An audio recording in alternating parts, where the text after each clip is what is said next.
بسم اللہ الرحمن الرحیم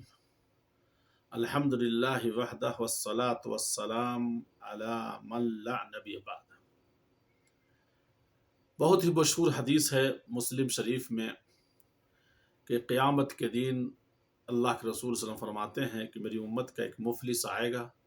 اس کے پاس روزہ، نماز، زکوٰۃ ساری چیزیں ہوں گی، لیکن اس کے بعد جو اس نے ظلم کیا ہوگا دنیا میں، اس میں سے ایک آدمی آیا، کہا کہ اس نے مجھے گالی دیا، دوسرا آیا، کہا کہ اس نے مجھے تہمت لگایا، تیسرا آیا، کہا کہ اس نے میرا مال کھا لیا۔ اس طرح سے آتا جائے گا اور اس کی نیکیوں میں سے اس آدمی کو شکایت کرنے والے کو اللہ تعالیٰ دیتا جائے گا، یہاں تک کہ اس کی نیکیاں ختم ہو جائے گی اور شکایت کرنے والوں کا تانتا ابھی لگا ہوگا۔ اب شکایت کرنے والے کے گناہوں کو اللہ تبارک و تعالیٰ اس آدمی کے نام اعمال میں ملا دے گا، یعنی اس کی نیکیوں کو کے بدلے اس آدمی کو جو شکایت کرنے والا ہے اس کی برائی کو اس کے نام اعمال میں ضم کر دیا جائے گا، جوڑ دیا جائے گا، یہاں تک کہ وہ جہنم میں ڈال دیا جائے گا۔ یہ مفلس ہے۔ دیکھیں، یہ آدمی، غور کرنے کی بات ہے، یہ انسان کے پاس نماز، روزہ، زکوٰۃ ساری چیزیں تھی، لیکن اس کے اجر سے محروم رہا۔ کیوں؟ اس کے ثواب سے وہ محروم رہا، اس لیے کہ اس کے جوارح، اس کے جسمانی اعضاء نے ظلم کیا تھا، اور اس زبان نے اس کے ظلم کیا، اس کی آنکھوں نے ظلم کیا۔ ان سارے ظلم کی وجہ سے اسے خسارہ اور نقصان اٹھانا پڑا۔ اس لیے جو مسلم کے لیے ضروری ہے کہ وہ روزہ جو رکھتا ہے کھانے اور پینے سے اور ان تمام چیزوں سے جس سے روزہ ٹوٹ جاتا ہے، صبح صادق سے لے کر غروب آفتاب تک، بس۔ لیکن اللہ تعالیٰ نے جو چیزیں حرام کیا ہے اس کو پوری زندگی حرام کیا ہے، اس کا وقت متعین نہیں ہے، پوری زندگی آپ کو حرام ہے۔ اس لیے مسلم کے لیے ضروری ہے کہ روزہ رکھتا ہے، اپنے جسم کا روزہ رکھے، اپنے اعضاء جسمانی کو روزہ رکھائے، تمام عمر ان تمام چیزوں سے جس سے اللہ تعالی حرام کیا ہے۔ اسی لیے اس روزہ کو، الصوم کو لغت میں امساک اور امتناع بھی کہا گیا ہے۔ منع کیا جاتا ہے آنکھ کو، زبان کو، کان کو، ہاتھ کو، پیر کو، شرمگاہ کو، ان تمام چیزوں سے روکا جائے گا، منع کیا جائے گا جو اس پر حرام ہے۔ اور اللہ تبارک و تعالیٰ کی ایک نعمت ہے آنکھ، زبان، کان، ہاتھ اور پیر اور شرمگاہ، تو ہمیں واجب ہے ہمارے اوپر کہ ان تمام نعمتوں کو استعمال اللہ کی خوشنودی میں کریں، اللہ کی رضامندی میں کریں، یہ نہیں کہ اللہ کے حرام کردہ چیزوں میں اس کو کریں جو جائز نہیں ہے۔ مثلا آنکھ ہے، آنکھ کو اللہ تبارک و تعالیٰ استعمال کرنے کے لیے، حلال چیز کو دیکھنے کے لیے مشروع کیا ہے،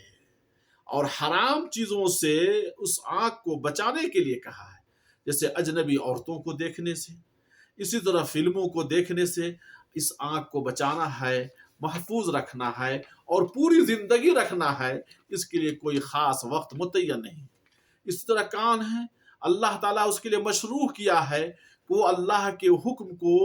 جس کو حلال کیا ہے، اسے اس کان سے سنے، قرآن کی تلاوت، اس طرح کی چیزوں کو، اور جسے اللہ تعالیٰ حرام کیا ہے اپنی پوری زندگی اس سے بچے، اس سے روزہ رکھائے اپنے کان کو، لغو کا سننا، لہو کا سننا، گانا سننا، جھوٹ کا سننا، غیبت و چغلخوری کا سننا، یہ تمام چیز حرام ہے، اس سے کان کو اپنے روزہ رکھیں اور محفوظ رکھیں۔ اسی طرح اللہ تعالیٰ ہاتھ ہے، دیا ہے آپ کو، ہاتھ جیسی نعمت دیا ہے، اسے بھی مشروع کیا اللہ تعالیٰ، کسی اللہ کے حکم پر بجا لانے کے لیے، اللہ کو خوش کرنے کے لیے، اللہ کو رضا کرنے کے لیے اس ہاتھ کا اعمال میں استعمال کریں جس سے اللہ خوش ہو جائے، اور ان اعمال سے روکیں جس سے اللہ تبارک و تعالیٰ نے حرام کیا ہے، اور یہ بھی اس کا بھی حکم مستمر دائم ہوگا، اس کی بھی کوئی مدت نہیں ہے، پوری زندگی ہاتھ کو محفوظ رکھنا ہے۔ اسی طرح انسان کا شرمگاہ ہے، اللہ تعالیٰ شرمگاہ کے لیے کو بھی استعمال حلال چیزوں میں کرنے کے لیے حکم دیا ہے اور حرام چیزوں سے محفوظ رکھنے کے لیے کہا ہے، جیسے زنا اور لواطت وغیرہ ہے۔ ان تمام چیزوں سے روزہ رکھنا ہے، اپنے شرمگاہ کو روکنا ہے، اور یہ حکم بھی ہمیشہ کے لیے ہے۔ یہ تمام جس اللہ تعالیٰ نے وعدہ کیا ہے کہ جو اللہ تعالیٰ کی نعمتوں کو اس چیز میں استعمال کرے گا جو اللہ کی خوشنودی کے لیے ہے، اس کے لیے اجر عظیم ہے اور خیر کثیر ہے، دنیا میں بھی اور آخرت میں۔ اور جس شخص نے اس کی حفاظت نہیں کیا اس کے لیے دردناک عذاب ہے۔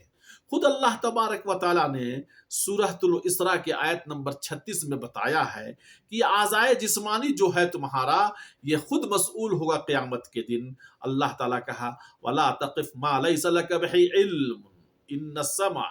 والبصر والفؤاد کل اولئک کان عنہ مسئولا۔ جس بات کے پیچھے جس بات کی خبر ہی نہیں تجھے، اس کے پیچھے مت پڑو، کیونکہ کان اور آنکھ اور دل ان سب میں سے ہر ایک سے پوچھ گچھ کی جائے گی اور یہ تمام سوال کیا جائے گا۔ خود اللہ کے رسول صلی اللہ علیہ وسلم کی مشہور حدیث ہے معاذ بن جبل رضی اللہ تعالیٰ عنہ کی، اللہ کے رسول صلی اللہ علیہ وسلم سے پوچھتے ہیں کہ اللہ تعالیٰ ہم سے جو گفتگو کرتے ہیں اس سے ہم سوال کیے جائیں گے؟ اللہ کے رسول صلی اللہ علیہ وسلم فرماتے ہیں جو یہ جہنم میں جو ڈالے جائیں گے وہ کس چیز کی وجہ سے؟ وہ صرف اپنے زبانوں کی وجہ سے۔ اور خود دوسری ایک حدیث ہے اللہ کے رسول صلی اللہ علیہ وسلم کی جو مشہور ہے کہ دو چیزوں کی تم اگر ضمانت مجھے دے دیتے ہو، شرمگاہ کی اور اپنی زبانوں کی، ہم تمہیں ضمانت دیتے ہیں جنت کی۔ اس سے تیسری ایک اور حدیث اللہ کے رسول نے فرمایا من کان یؤمن باللہ والیوم الآخر فلیقل خیرا او لیصمت، جو اللہ پر اور آخرت کے دنوں پر ایمان لاتا ہے وہ خیر کی بات کہے ورنہ چپ رہے۔ ان تمام احادیثوں سے یہ بات معلوم ہوتی ہے کہ ان اعضائے جسمانی کو بھی روزہ رکھنا ہے اور اس کے روزے کی مدت پوری زندگی ہے، کوئی وقت متعین نہیں ہے۔ اللہ تعالی ہم سے کوشش کیجئے، کرنا چاہیے، ہم پر واجب ہے کہ زبان کو، شرمگاہ کو، آنکھ کو، کان کو، پیر کو، ہاتھ کو حرام چیزوں سے محفوظ رکھیں اور اس کو پوری زندگی محفوظ رکھیں۔ آخر میں دعا ہے کہ اللہ تبارک و تعالی ہمیں ان تمام گناہ چیزوں کو، اللہ کی نعمتوں کو اللہ کی خوشنودی میں استعمال کرنے کی توفیق عطا فرمائے۔ وآخر الدعوانا الحمدللہ رب العالمین، والسلام علیکم ورحمۃ اللہ وبرکاتہ۔